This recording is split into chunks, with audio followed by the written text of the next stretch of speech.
What's going on, everyone? Welcome back along to the channel for the Super Rugby preview for round number 19. We have 7 full matches to go through and a lot of consequence for our playoff matches next weekend. So, we didn't have a guest lined up for today's show, but unfortunately, again, it seems to be a trend at the moment, unable to fulfill the request. So we are once again flying solo on the preview show, but that's okay because we got a lot of good feedback last week for the preview. So I hope you guys enjoy another one from myself. So let's get straight into it. We've got 7 games to go through. Let's kick things off, as we always do, with the SuperBru leaderboards. And of course, quickly before we look at that, yellow cards for 2018. Now, if you recall last episode, we were looking at the 2017 yellow card total, which still sits at 140, because remember we had a couple of less rounds in 2017 till 2018. So they sit at 140, and for the total of the season, only at 143, but currently we are miles behind. I mean, my hope and dreams of the yellow card tally being smashed is well and truly done with. We only sit at 87 following the 18 rounds. So we've got a full round this round, and we've got all the playoffs to go. We might be able to make our way up towards 100 and get those triple figures for the second season in a row now. But isn't it interesting, again, how the yellow cards are so much lower this year than they have been in previous seasons? For rules changes, all that sort of stuff, still the cards are down. So that's a good positive. If only we get referee consistency to go down or go up, I guess, more consistent, we'd actually have a good competition. But let's go to the SuperBru leaderboards and see who is leading the way in the competitions. Okay, we've got the yellow cap on. We are all set to get the SuperBru leaderboards underway. And let's have a look at where we sit. Still at the top of the predictor is the driving mall. Filthy, filthy man still sitting up the top there. Not letting anyone else have any of the glory. But Alnut07, he's chasing hard. He's got a couple of very, very close competitors, with the top 3 only separated by 2 points. But second and third only separated by about quarter of a point. Alnut, well done. Yellow cap for you, sir. Nicely played in round 18. Antipodal 49er sits just back, like I said, about quarter of a point down on Alnut as well. So a couple of points is all that separates these guys. If Driving More does not have another great round, those guys can catch up. We could have an exciting finish to the top 3 of the leaderboard. We've got plenty of others moving around. I mean, these double figures, sort of 10 to 20. A lot of movement going on through there. We've got the Wooden Spooner, Kalen 42N, last season's champion, going down to the Wooden Spoon in round 18 and dropping down 3 places as well. Further on down the leaderboard, a lot of movement. Snooze, ZA flying up 6 spots, which is a lot at this stage of the competition. Here we go. Here's the action of the leaderboard. In 41st, yeah, that's where my picks sit. Way down in 41st, so don't believe anything I tell you in this episode. I tell you, because I'm down on 82.75 points. But, just like the top of the table, I've got a little bit of an objective myself. It's to catch up with Brett Hartley, who sits in 37th. Really hoping to get him on the channel very, very soon. Been trying the last few weeks. But get him on, hopefully, in the playoffs as well, to see what he thinks about this leaderboard. So I'm 2 points behind him, just under 2 points actually behind him. So hoping he has a shocker and we can jump up above Brett.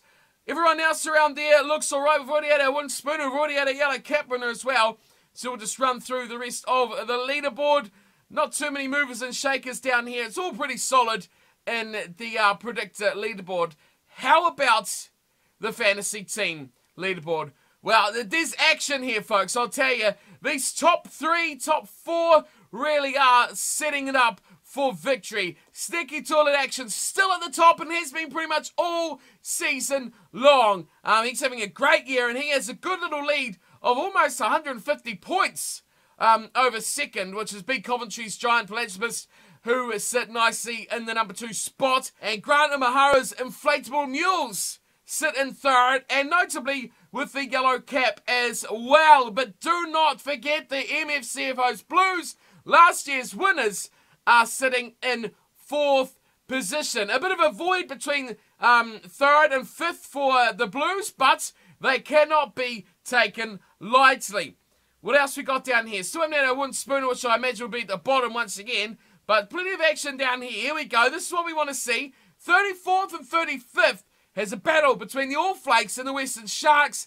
We've got a difference here of about, 80-odd points roughly between the two sides. The All Flakes hold the lead by a whisker.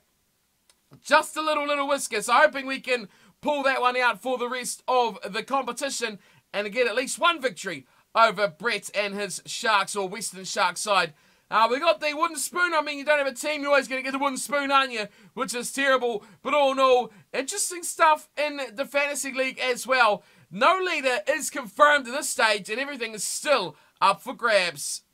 Okay, folks, let's get into the real reason why we are all here. It is for the Super Rugby predictor, the match predictor for round 19. 7 games to go through. The Stormers aren't in action. They've already played their final match, but that's irrelevant because they're nowhere near contention of anything. This round is huge because this is the final round of pool play. So a lot of repercussions going to come out of these games. Teams could drop and raise. They could fall out of playoffs. They could jump into playoffs. A lot can happen. Home advantage, away advantage. It's all on the line. So this is going to be the real focus. Being late again, we're going to have a good look at the teams who are available to play. So that, along with where they're sitting on the table, that is going to be the two big focuses on today. It's not too much about opinion. It's about results. It's about where teams are going to finish up. So we're going to be having a look at those mainly as our big things for today's game. So it all kicks off round 19, match number 1. It is the Chiefs at home at Waikato Stadium up against the Hurricanes. And there's a lot of interesting points about this game. We'll have a look at the lineups first because there's a lot of changes here. Most notably with the Chiefs and what they don't have, and with the Hurricanes, what they actually have put into the side. Is very, very interesting. The Chiefs, the big thing here for me is their main attacking and sparking outlet, and Damian McKenzie is not in the 23 for this match. They've gone instead with his brother, Marty McKenzie, to start at 10. A solid, maybe okay Super Rugby level player, nice depth player, but definitely not someone who's going to spark a game of light like a Damian can do. He'll be more of a solid fly half. He'll kick, he'll pass, and that's about all he's going to do. He's not going to create. On the other side of things, they have got Brodie Retallick back in the team. A long time out, Mr. Retallick. He missed a lot of rugby before June Internationals. He was out, and he's been out since then as well. He's returning, starting in the second row, of course, but what a boost it is for the Chiefs and for the All Blacks, I guess, later on, if this guy can get a little bit of fitness through the rest of the playoffs and come out nicely and be rearing to go for some rugby championship stuff. But that's not what we're here to talk about. It is about this game. The side apart from that is pretty much unchanged. Not too many big decisions to be made. Interesting, they've gone with Brad Weber over Tahurirangi once again, and they haven't started Tui Nafuaki, and he's coming off the bench as well. So Pratley and Tauvau will be the starting props, but it does bring good experience, I guess you could say, but at a high level coming off the bench for the Chiefs. As for the Hurricanes, they've gone all out here. They've gone with all the big guns. Big call, though, they have gone with Savia on the bench. That is Julian Savia. Artie Savia is still out, which means Hen would be starting again in the number 7 jumper. A few things to talk about here. We'll start on that forward pack with Henwood starting at 7.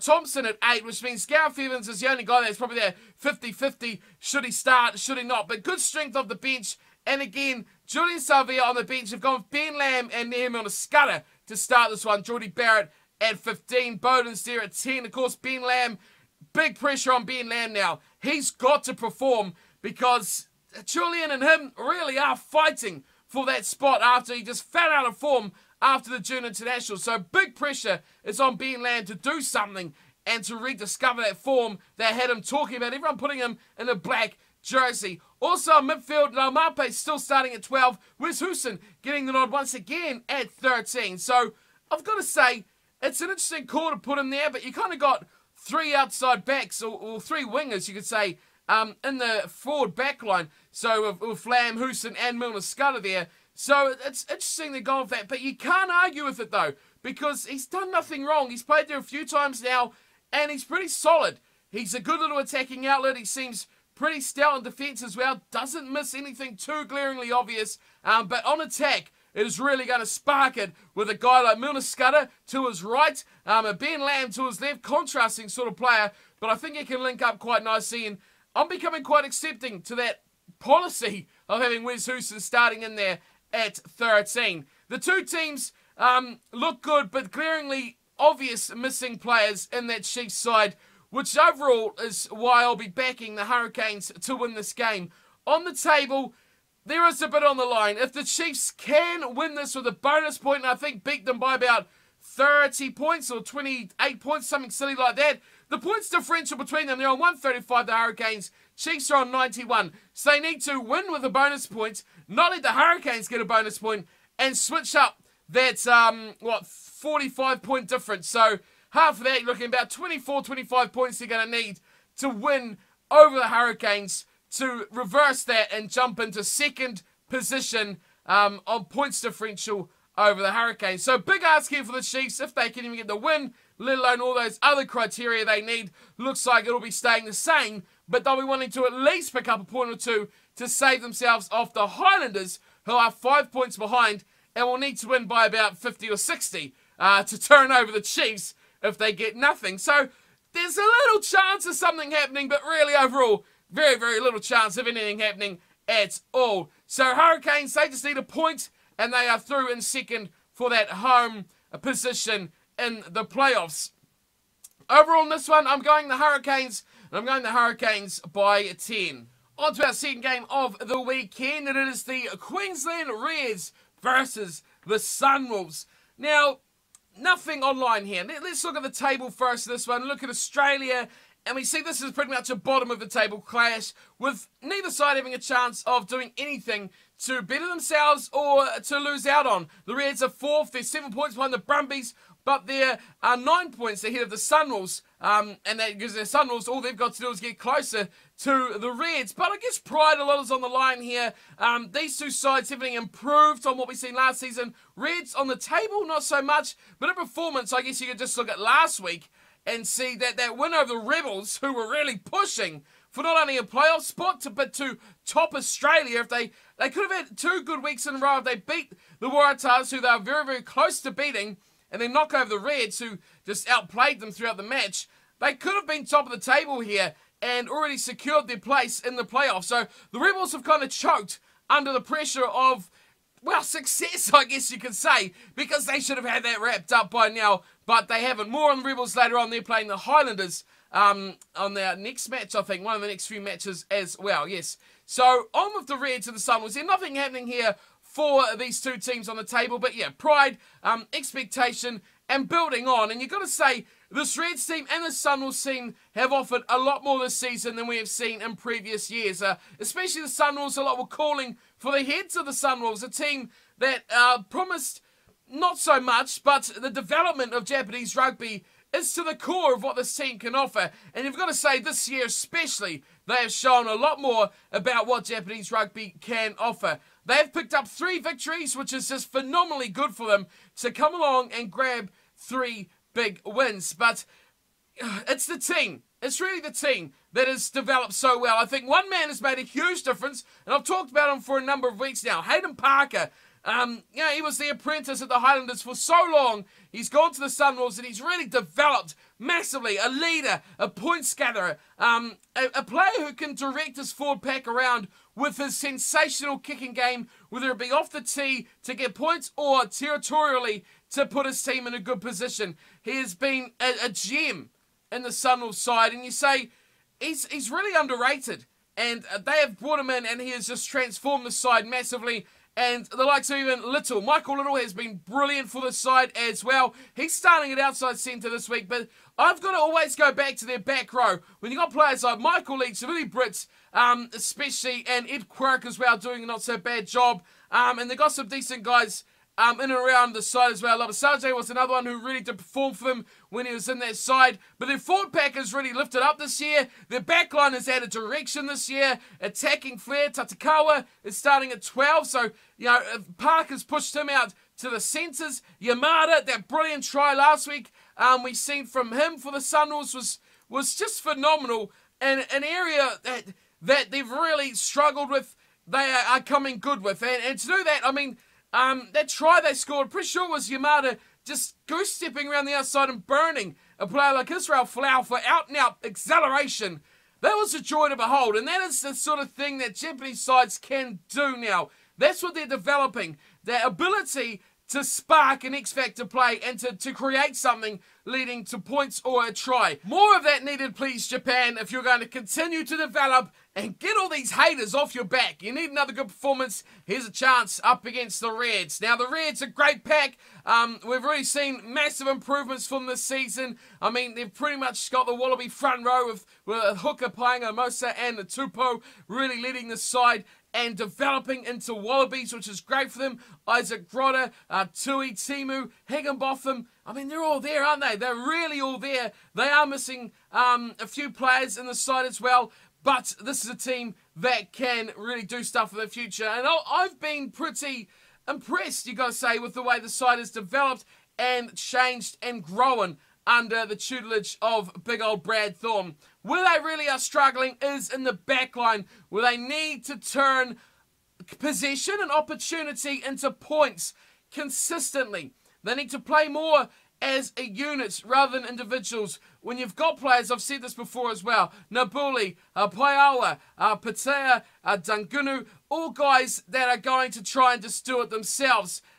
They need some creative ability in there. And we're looking in Australia, likes of a Kurtley Beale, who can create space and open up options for others. They need more of that. A young fly half, Hamish Stewart, which I think is growing very nicely in that role. And I'm very happy again that we're seeing him consistently in that number 10 jumper, which is great for the Reds and for Australia as well. Because, my God, they need to develop their own talent in that position. The team's going to lack a bit out there, but it's going to be how they defend, because we know that this Reds team can have a bit of a turnstile sort of defensive style, and with guys like Yamada, Tarakawa, Emery, guys like that, they are going to run straight through this Reds defence, and it could be a bit of a big opportunity to score a lot of points here for the Reds. The difference in the back lines is where this one's going to come to fruition for me. We talk about guys that create. Michael Little, another one. Creates space, draws defenders, opens up for his outside players. He's the sort of guy that the Reds need as well. That's what they need in their 12 or 13 jumper to really boost the side. Great players, but great players that do it themselves. This Red side, I think they're going to be under pressure. They're going to own the pack, I expect. They're going to dominate the set piece, but they're going to lose ball in open play, unstructured play, and areas where the Sunwolves really do come into their own. I think that's going to be the really interesting aspect of this game. And you know what? You know what? Do you know what? I'm picking the Sunwolves. Sunwolves by 3 to get the win over the Reds. Now, call me crazy, call me stupid, call me an idiot, call me what you like. But this Sunwolves team has won more of their last 7 games than the Reds. The Reds have won 2 of their last 7 games. The Sunwolves have won all 3 of their wins in their last 7 games. So, form is on the side of the Japanese side. That's it. That's my big call of the week, I think, as well. We're going for the Sunwolves, 3 points over the Reds. Okay, third match of the round. We've got the Highlanders up against the Rebels. Now, this is one I sort of slightly talked about before with the Rebels and how they really choked on their chance here to get into the playoffs securely before this match, which is the one they really wouldn't have wanted to have to rely on. But let's talk about them first. They sit second in Australia. They are 5 points ahead of the Brumbies. The Brumbies are about 23 points behind on points differential. And, of course, we look at the Brumbies. They're going to have to go and play the Waratahs. Tough match for both those sides. But this is very similar to the New Zealand Conference now. Waratahs have won the division. We'll have a look at their team soon, see if they've really rested anyone potentially who could decide this match. But quickly looking, it looks like, yeah, they've gone full strength. So, no chance of that for the Brumbies. Of course, the Waratahs want to get as high as possible at in whatever situation they can get, as good as they can get in the playoffs. So, Brumbies 5 behind the Rebels. Rebels 5 ahead of the Brumbies. It's pretty straightforward. It's pretty obvious. Rebels need a point and they secure themselves. They won't have to watch that Brumbies-Waratahs game, cross their fingers and trust everything they can that the result goes their way. The question is for the Rebels, can they get that 1 points they need? That is the big, big question. Let's have a look at the Rebels team first, and you'd expect they're going to go all out, everything, every option, the best option, the 100% best side they can manage into the side, and really they have. Exactly that is what they've done. No real 50-50s, no real question about that. You look at the side, one guy they are missing is Hayla Petty, which is a massive player to be without in a game like this. They've still stuck with Reece Hodge at 10, Korobedi on the wings with Naivalo, Meeks in English. It's pretty much the best thing the Rebels can muster in their backline, but Jack Maddox moving to fullback. But how massive is that? Not having Hayla Petty. Oh, amazing there as well. And looking at it here, they have gone with a 6-2 reserves bench. So they've gone with 6 forwards. So 2 flankers in there with Hardwick and Tamani in their starting 23. So interesting show of intent, I guess you could say here, by the Rebels. They're going to play a forward-based game. They're going to hammer these guys. And the likes of Cottrell, Faenga, Murphy, they are obviously guys that are going to not play 80 minutes. 2 of them surely going to come off as well. This is a very interesting team from the Rebels. Can they stick it in the pack? Can they stick it in the backs? This is going to be one that's going to really show what this Rebels side are made of. Remember, they only need 1 point. But against the Highlanders, who, let's have a look at their team now, big admission straight away from their side is no Smiths. No Aaron Smith, no Ben Smith. So we've got Kane Hamilton starting at 9. We've got Josh Ioane starting at fullback. And they have no Rob Thompson. A player I've been calling on to be wearing a black jersey as soon as possible, in my opinion. But they're missing him as well, which means Umaga Jensen is starting at 13. So it's still a good Highlanders side with a few holes, though. They are at home, which is key. And this one will be played under the roof at Forsyth Bar Stadium. A good side, though. Good front row. Sayuli, Coltman, Lomax with a star, Ainley and Homopo in the second row together. Frizzell, Lynchies and Squire starting at number 8. Very, very good pack. That's going to beat the Rebels, I think. That pack alone is going to dominate the Rebels at set piece and places like that. In the back, though, there's still the Sopwangas, there's still the Lees, Ty Warden's all there, and Waisaki Naholo rejoins Lee as the 2 wingers. So it's a good side, but that calm composedness, that sharpness, that eye, that ability to spot things that Aaron Smith gives the side, it does leave a bit of a hole, a bit of an option here that they could exploit, the Rebels, if they do get up and early in this game. If they can start well and then get a few points on the board, you've got to say there could be a chance here. But most notably, though, they've got to get a point. Do they go for a try straight away? But then they have to obviously beat the Highlanders by scoring more tries. So it's a 50-50. You're not going to score 3 more tries than the Highlanders and lose. So they've just got to stay within this game. Look to win it, and that'll be the easiest way to get themselves that point. But man, that is an interesting Highlanders team. I'm surprised they haven't got Matt Fadders into the 15 jumper or into the 13 jumper instead of Umaga Jensen or Ioane. So he sits on the bench as well. So really interesting side here from the Highlanders. You just got to question whether those holes are going to step up.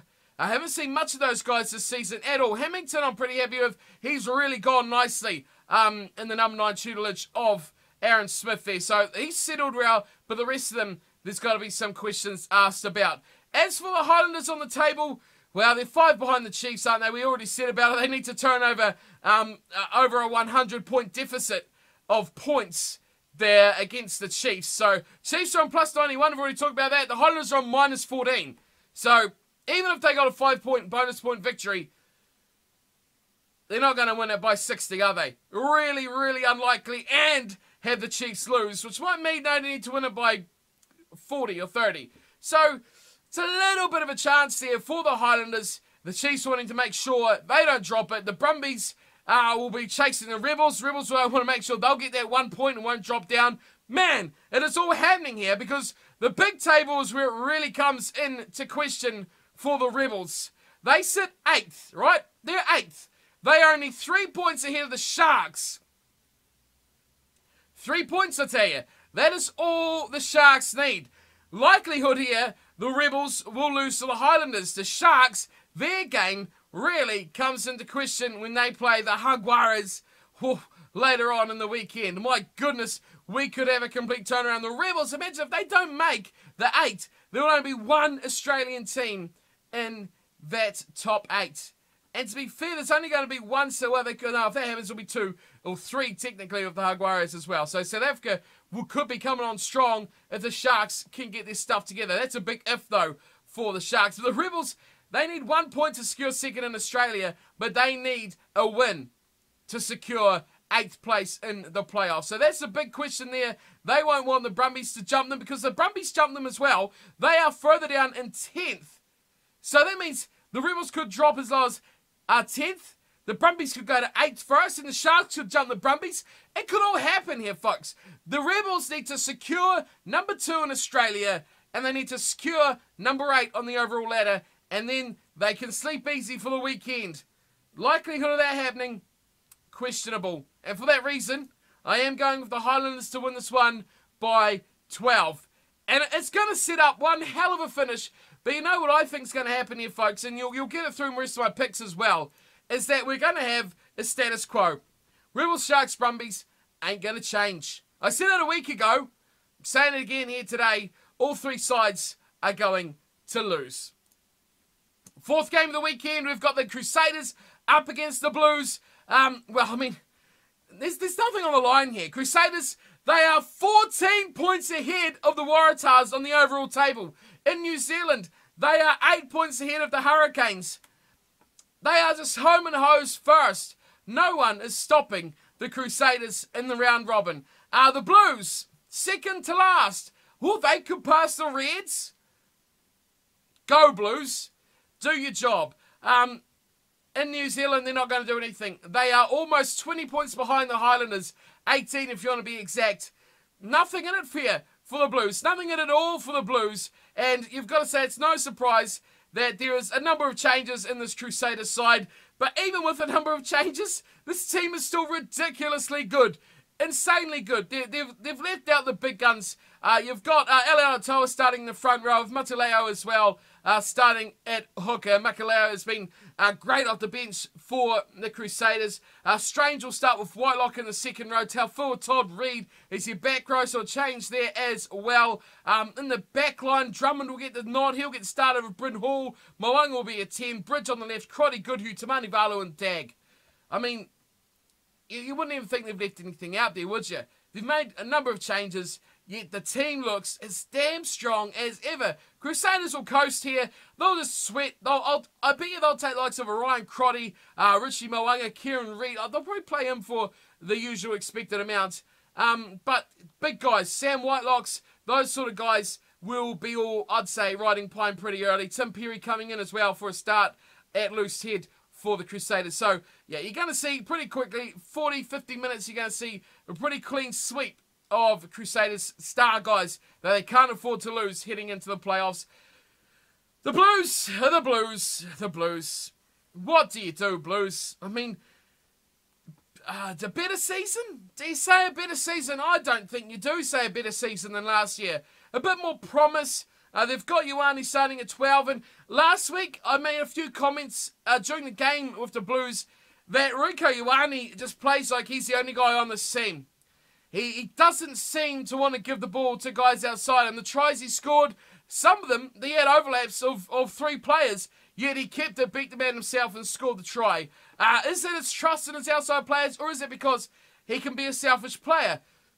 I think it's more the trust in the Blues, because he's not so much doing that when he's in a black jersey. I feel sorry for the young guys, the Perifetas in this team. Guys that could develop into something that are just being shafted by a crap team. Augustine Pulu, he come in, he promised a bit for the side. He'll start at 9 yet again, but it looks all down and no hope again for the Blues. They're staying with the same backline as well that's got wingers and fullbacks all through the place. Clark, Ioane, Collins, Nana and Duffy, they all belong 11, 14 or 15. So, confusion over that, but it seems to be working when you compare to what else the Blues have got. It works, I guess, to a fair enough point for them. They got smashed by the Hurricanes last week as well. It's all bad news for the Blues. And, I mean, what's there to talk about here? The Crusaders are going to smash them. 21 points is my pick to the Crusaders as they will romp on to the playoffs without too much of a hiccup from the Blues, who are just going to disappear until next season. Well done, though, on winning the 10s. You won one trophy this season, Blues. Take it, because that is about as good as it got for the Auckland franchise. Let's move on from that, because that's almost, it's like a dead rubber, isn't it? There's nothing on the line. What's the commitment going to be? The Blues, they won't probably give two cows about it. So we're moving on. Waratahs, Brumbies, similar situation here as well. When we look at the overall table, the Brumbies we talked about already have that little chance that they could jump up and upset the Rebels. Sharks could jump in on that as well. Sharks only have to win. The Brumbies have to win with a bonus point. So, and they're up against the top Australian side.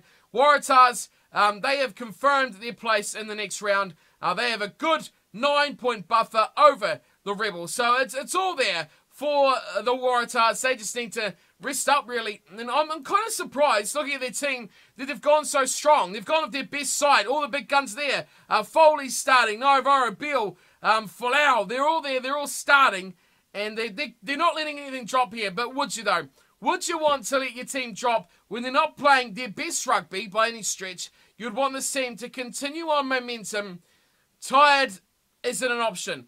Up against the Brumbies as well. A derby match they won't want to lose. Whether it be the first game of the season or it's a friendly in pre-season. It doesn't matter what it is. The Waratahs will not want to lose to the Brumbies.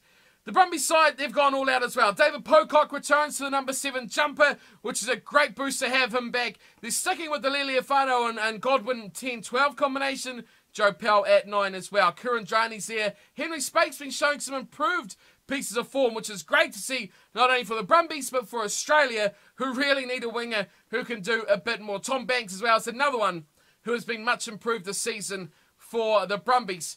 An interesting thing that the Brumbies have gone with is the Arnold combination in the second row. Rory Arnold and Richie Arnold starting together at 4 and 5. And we've also got the other Ali Alatoa starting for the Brumbies on the tight end side of the front row.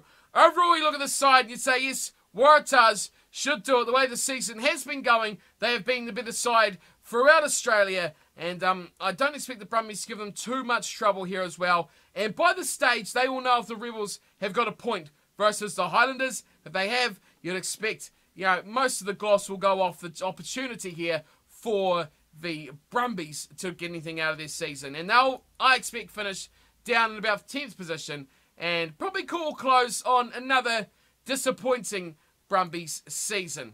I'm going to go for a Waratahs victory here. It's really better team with something to play for, a season to continue with, up against a side that's a fluff away from being out of contention. And you'll probably say by that point they could be out of contention and they will just be done. They'll want to beat the Waratahs, but overall, their full 100% is probably going to be lacking, knowing their off-season is only minutes away for the Brumbies. So I'm going Waratahs by 12, and they will finish the season off nicely and go on to the playoffs at home as well.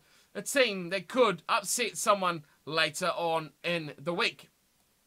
2 games still remain, and we welcome back to Super Rugby the Lions from South Africa. They've got another derby match at Emirates Airline Park, where they're up against the Bulls. Now, isn't Super Rugby an interesting competition? Start of the year, I was bashing out the Bulls saying they were going to finish last in Africa. They probably are. They're up against the Lions, and if they get a point, they will jump the Stormers, who are not playing this weekend as well. Not much else to play for here, other than the fact that picture this, they could actually pass the Sharks if the Sharks lose and the Bulls win. They will go up to 3rd. That is crazy.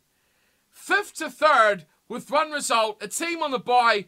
They don't come into the equation. If the Sharks lose, the Bulls win, they will pop up. But also, the Jaguares will be sitting here egging on a Bulls victory, because they know if the Bulls win, that they have the possibility that they could leapfrog the Lions into that top South African spot. And with that, remember, they get that home playoff game, which is massive. That's what the Jaguares want. They are trailing by 3 points right now, and they will want the Bulls to win. Bulls win, Jaguares win, top of the table for the Argentinian franchise. That would be phenomenal. That would be just insanely awesome. But is it going to happen? We haven't seen the Lions for a long, long time. I remember around, what, 17? No, 16. Round 16 is the last time that we've seen Super Rugby and the Lions were involved. It was New Zealand and Australia. So round 15 is the last time we would have seen the Lions. When they beat the Stormers 26-23, they have not played as a team since the 27th of May. Now, it will be the 15th of July before they play again. That is almost a month where this Lions team has not played. The Bulls played last weekend, and they beat the Waratahs. What does that tell you?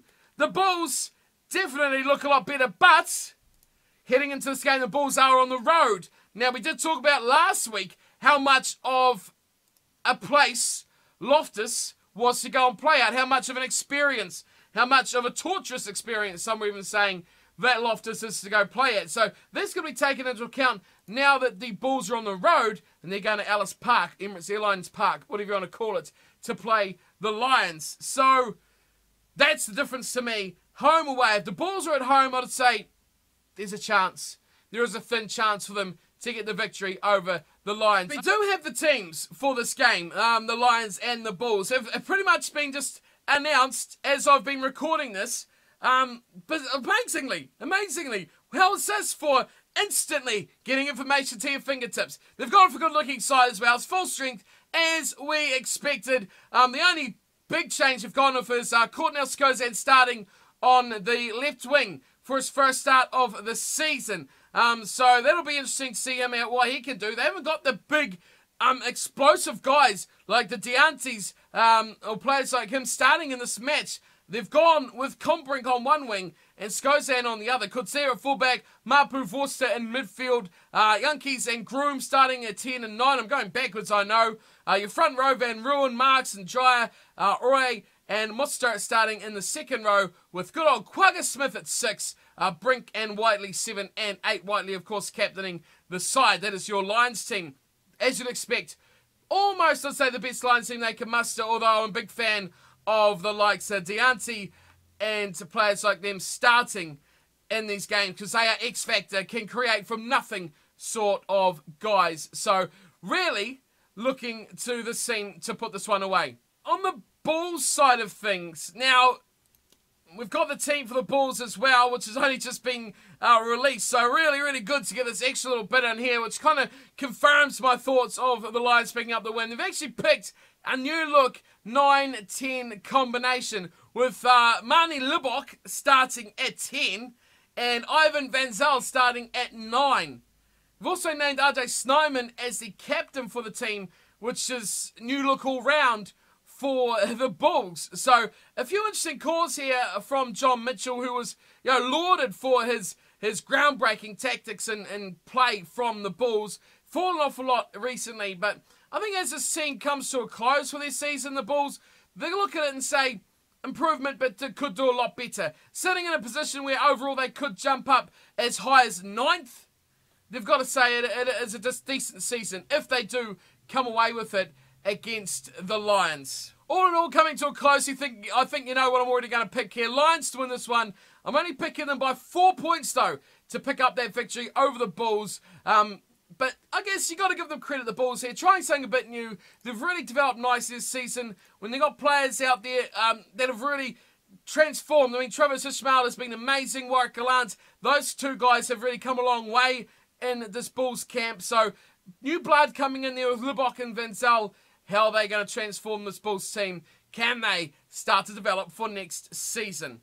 One game still to go. Let's get straight into it. It is the Sharks versus the Jaguares. Now, remember everyone, these guys play a lot, and they're controversial matchups because this is where the Sharks and the Lions, the South African teams, predominantly trip up going and playing the Jaguares. Now, they're not going to play the Jaguares. I did misread that as I said it. This one is a home game, Kings Park, for the Sharks, of course. But last time they met, and that was in Buenos Aires, the Jaguares did win it 29 points to 13. So form for the season is on the side of the Jaguares. But remember this, though.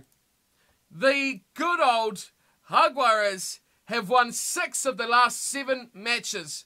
The Sharks have won just 4. Jaguares in the form of their life.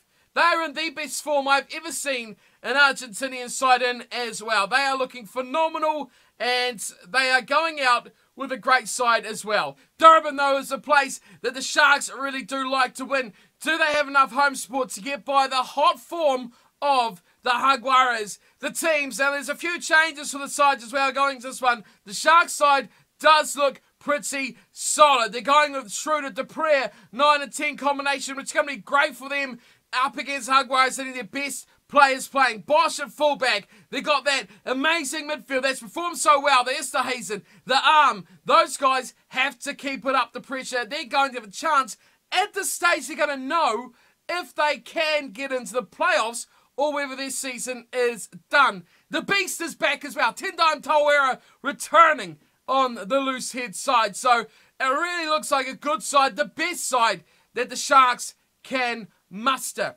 As for the Jaguares, they've got such a big squad. It's such depth throughout their team. But the question mark of a Jacqueline Diaz-Bonella starting at number 10 has to be called on for me. And the rest of the side has a bit of a 50-50 about it. Especially in the back line, where there's a couple of weak places you think that surely a team like the Sharks will be able to capitalise on. But we know what Argentinian sides do. They bring in these guys that they've been watching, that they know they've been around the side, played a game here or there, and they just come up to a level, much like they see from the Chiefs as well. And they've done it very, very well this season. The forward pack, though, looks sensational. I mean, it's Argentinian rugby. They've got a great forward pack. Leguzamon is starting at 8. Crema will be at 7. Matera captaining the side at 6. It is a very, very, very good side. Augustine Creevy, guys like him. Botta, Chaparro, my goodness. Petty on the bench, Decio on the bench, Burchina on the bench, Sanchez on the bench, Bufali on the bench. This team will start, and if they can stick it with the Sharks for 40 minutes, 50 minutes, I think they're going to finish much stronger, because on the bench there is absolute fire for the Jaguares. As the Sharks, not as much. They've got a typical bench. Mapimpi, probably the only guy you could argue could start for the Sharks. Otherwise, it's a bit 50-50 there, isn't it? And the Jaguares, man, that is an amazing bench. They're going to bring those guys on, and they are going to be hitting straps at a level, possibly I'd argue, better than what they start the game at. It's going to be a fantastic fixture. We look at the table. We've kind of talked about it a lot already throughout this video, but for the Jaguares, they need the Lions to lose, and then to beat the Sharks, they will go ahead, and obviously they will take top spot in Africa, which will put them up to 3rd overall, and a home game for the playoffs. Their opponents, obviously the Sharks. Man, there is a lot riding on this game. They need the Rebels to lose, they need to win, and they will go into 8th spot, and they will sneak in to the playoffs alongside the Jaguares and the Lions if that does happen. Of course, man, this could really get interesting, because if the Lions do lose and the Jaguares do jump them, that will mean that the Sharks, that means that the Lions will be in the playoffs on 41, say, points, which put them above the Highlanders. That is going to change everything. If these results go this way, everything will change. When you'll see, if you see the Lions come down, that is going to mix up their whole 4th to 8th, or probably 5th or 6th to 8th.